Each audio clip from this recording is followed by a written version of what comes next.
Bonjour à tous. L'OMS sur les cancers crache le morceau et l'Union européenne lui emboîte le pas, vous allez voir, au moment où Pfizer fait de très juteux investissements et où le professeur Raoult tire une nouvelle sonnette d'alarme. Il se passe beaucoup de choses. Nous sommes dans un moment où la vérité, je dirais pas éclate, elle a éclaté. Nous en sommes maintenant à la phase où elle doit se généraliser. Tout le monde doit y avoir accès et la justice doit venir. Évidemment, une vidéo comme d'habitude qui n'est pas médicale, c'est pas du tout cette chaîne, c'est une vidéo d'analyse avec des sources certaines et sérieuses que je vais vous donner, et une vidéo d'analyse politique avec un P majuscule, parce que il y a deux grandes conclusions à tout cela. Le combat pour la vérité et la justice d'une part, la sortie de l'Union européenne et de l'OMS telle qu'elle est aujourd'hui, c'est évident, vu ce qu'elle est devenue, d'autre part. Et l'Union européenne, la sortie, c'est évident, nous en parlons très souvent, le Frexit. Je vais vous expliquer pourquoi avec un nouveau tweet d'Ursula von der Leyen. N'hésitez pas à partager cette vidéo, elle me semble très importante. N'hésitez pas à la relayer, n'hésitez pas à lui donner de la force en vous abonnant à cette chaîne YouTube, en cliquant sur s'abonner en dessous. Un petit clic, c'est gratuit. Ou réabonnez-vous peut-être si YouTube vous a désabonné, ça peut arriver, à vous de vérifier. C'est énorme, l'efficacité d'un abonnement, d'un petit clic. Ça permet une meilleure recommandation automatique des vidéos par l'algorithme de YouTube. Et donc, on va toucher de nouvelles personnes qui peut-être vont nous découvrir à cette occasion grâce à vous, grâce à votre abonnement ou réabonnement. Donc, grand merci à vous. C'est un travail formidable. On se donne rendez-vous ce jeudi 8 février au soir. Je suis dans l'Oise. Il y a le lien d'inscription par un formulaire sous la vidéo en description. Il vous reste quelques heures pour vous inscrire. C'est juste 5 € de participation aux frais à l'entrée. C'est tout pour toute la soirée. Ensuite, on vous offre d'ailleurs un verre de l'amitié pour discuter ensemble. Profitez-en, ça va être un grand moment, j'ai hâte de vous voir, c'est le Tour de France de la Liberté, je suis ravi. Prochaine étape sera le 29 février à Agen, un jeudi aussi soir, on va ouvrir bientôt, c'est pas encore le cas, mais on va très bientôt ouvrir les inscriptions. Par ailleurs, l'hommage et surtout le cri de liberté, parce qu'on veut sa liberté, libérer Julian Assange, on le reporte au 26 février, voilà. Donc 24 février, pardon, samedi 24 février, toujours 15 h. Et même on peut se donner rendez-vous à 15 h, 4 rue Jean Rey, devant l'ambassade d'Australie. Il est australien, voilà. Libérer Assange. Nous avons dû le décaler puisqu'il y avait la crise et la révolte paysanne, la crise agricole. On le recale au 24 février, samedi, 15 h. Soyez là. On en reparlera. Alors, cancer, l'OMS crache le morceau. On va parler d'injection aussi, forcément. Vous avez compris dans cette vidéo. L'Union européenne lui emboîte le pas. Pfizer s'engouffre dans un juteux marché. Raoult tire une sonnette d'alarme. D'abord, quelle est cette sortie stupéfiante de l'Organisation mondiale de la santé, l'OMS? On va prendre une dépêche AFP pour le comprendre, qui est sortie ce 1er février 2024. Le titre cancer, l'OMS prévoit une explosion du nombre de nouveaux cas en 2050 par rapport à 2022. Je cite, en 2050, le nombre de nouveaux cas aura augmenté de 77% par rapport à 2022, anticipe l'OMS. L'OMS prévoit en effet 35 millions de cas en 2050 contre 19,96 millions qui ont été diagnostiqués en 2022.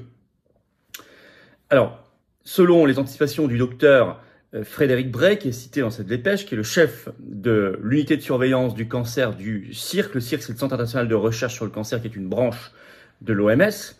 Il dit que, je cite, les facteurs clés de l'augmentation de cette incidence, c'est, je cite, donc tabac, alcool, obésité et pollution de l'air. Le problème, c'est que là, on nous cite des facteurs qui existent, bien sûr, mais qui existent depuis belle lurette, j'ai envie de dire. Si la hausse peut s'expliquer mécaniquement par un vieillissement de la population ou même tout simplement une augmentation de la population, ok, ça n'explique pas, à périmètre constant, une augmentation aussi forte et brutale. C'est ça, il est là le problème. Et c'est là que l'OMS crache le morceau. Parce que vous ne pouvez pas expliquer de manière, et beaucoup l'ont analysé, allez voir ce qui se dit sur certains articles ou sur les réseaux sociaux par des spécialistes, vous ne pouvez pas avoir une hausse d'un coup aussi brutale à périmètre, à facteur aussi constant que le tabac, l'alcool, l'obésité et pollution de l'air. Vous aviez déjà une alerte, une étude sortie dans le Wall Street Journal, c'est toujours en ligne, ce 11 janvier, là, c'est pas vieux. Le titre, le cancer explose chez les jeunes et les médecins sont alarmés et stupéfaits. C'est ce qu'écrit le Wall Street Journal. Et puis vous avez eu un autre élément qui nous met la puce à l'oreille, venu de l'Union européenne, qui semble aussi faire beaucoup de cas de cette explosion en cours à venir des nombres de cancers, mais elle, on sait déjà vers quoi elle nous conduit. C'est ce tweet de la présidente de la Commission européenne, Ursula von der Leyen, ce 4 février sur son compte. C'est obsessionnel, je vais vous le lire. Le tweet d'Ursula. Nous connaissons tous quelqu'un touché par le cancer, écrit-elle. Cette semaine, nous avons recommandé de nouvelles mesures contre les cancers évitables par la vaccination, dans le cadre du plan de lutte contre le cancer de l'Union européenne. Vaincre le cancer est une priorité pour nous et cela demande un véritable effort d'équipe, écrit Ursula von der Leyen. Donc elle vous dit aussi ça va augmenter. On connaît tous qu'il y a maintenant quelqu'un de touché.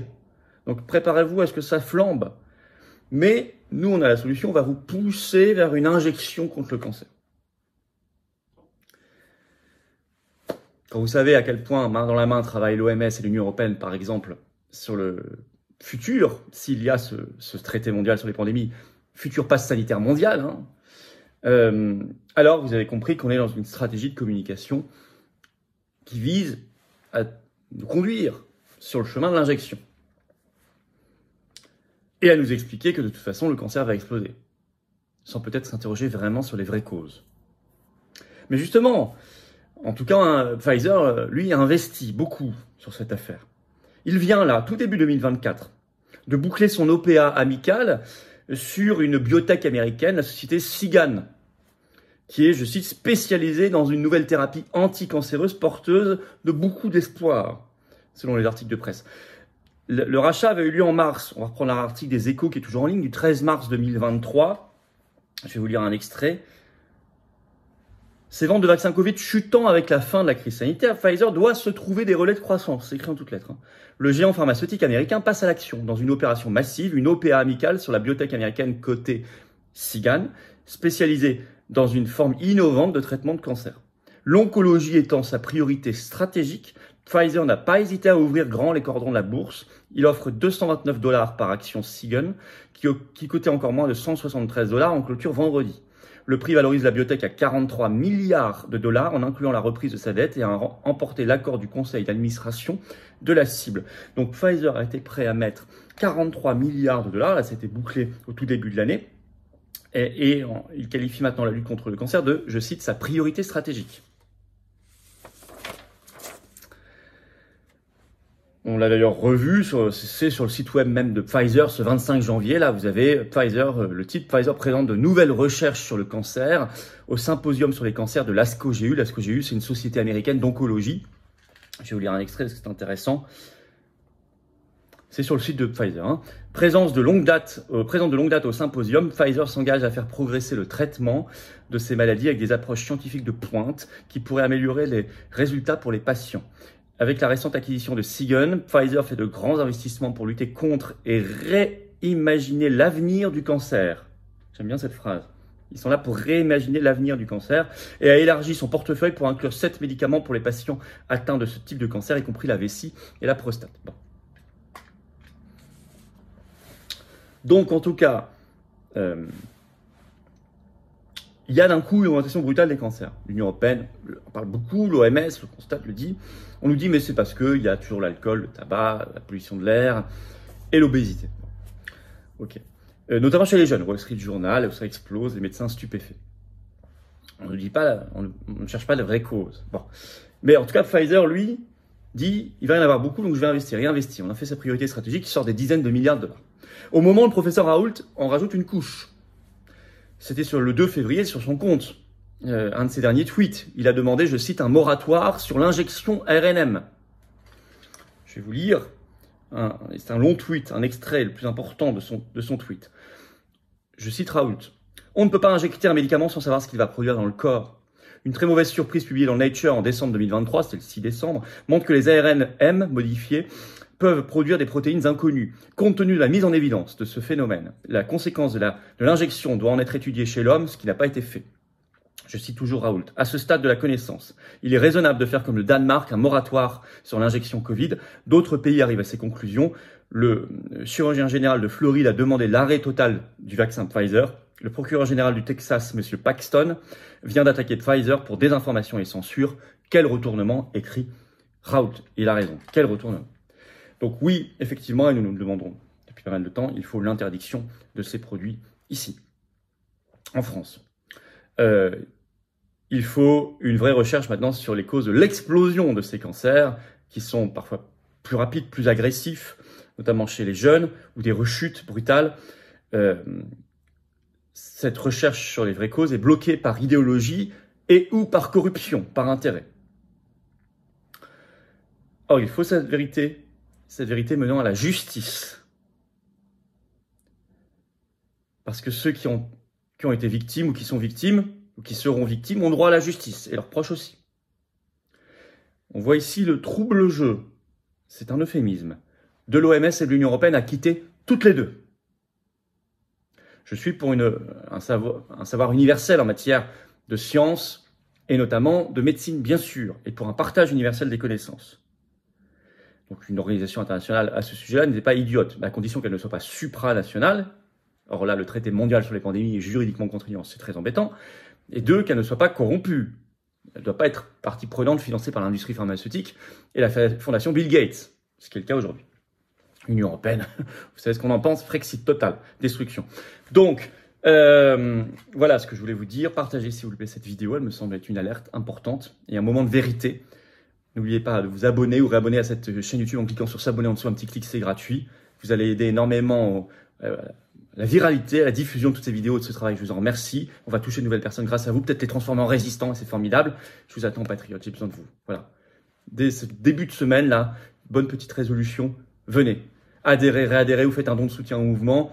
Ne le remettez pas à demain, l'oligarchie ne remet jamais à demain ses mauvais coups, elle les fait aujourd'hui. Donc vous aussi, venez aujourd'hui renforcer le combat dans le plus grand mouvement souverainiste de France qui n'a pas les millions, les milliards, les banques, les médias, les copains, les oligarques du système, non. Donc on a besoin de vous, on a besoin de votre aide. Vous rejoignez, vous, vraiment une grande famille. En adhérant, réadhérant, vous rencontrez des gens proches de vous qui pensent comme vous, que ce soit en métropole, outre-mer ou à l'étranger. On est présent partout, vous pouvez venir. Adhérez, réadhérez, c'est un beau moment. C'est une belle action. Et c'est bon pour tout le monde, pour vous comme pour moi, j'en ai besoin, je ne peux pas me battre tout seul et vous, restez surtout pas seul. Adhérez, réadhérez, premier lien sous la vidéo en description. Ce lien est également en commentaire épinglé, une petite fiche maintenant sur l'écran et dans quelques secondes un lien sur l'écran. Vous choisissez, faire un don de soutien au mouvement, deuxième lien sous la vidéo en description. Ça permettra plus d'actions concrètes, plus d'affiches, plus de tracts et tout. Et c'est défiscaliser, tout ça est défiscalisé aux 2/3 de vos impôts. Vous mettez 60 €, ça enlève 40 € de baisse d'impôts pour vous. Plutôt que d'aller au fisc. On sait ce qu'il en fait. Vous mettez 6 000 €, vous gagnez 4 000 € de baisse d'impôt. Vous mettez 600 €, c'est 400 € de baisse d'impôt. Vous mettez 10 €, c'est 6,67 € de baisse d'impôt. On se retrouve le 8 février soir dans l'Oise, inscription sous la vidéo en description. Et samedi 15 h devant l'ambassade d'Australie, 4 rue Jean Ré à Paris, 24 février, libérez Assange. Soyez là, on en reparlera. Bravo aux donateurs, aux réadhérents, bienvenue aux nouveaux adhérents patriotes et vive la France.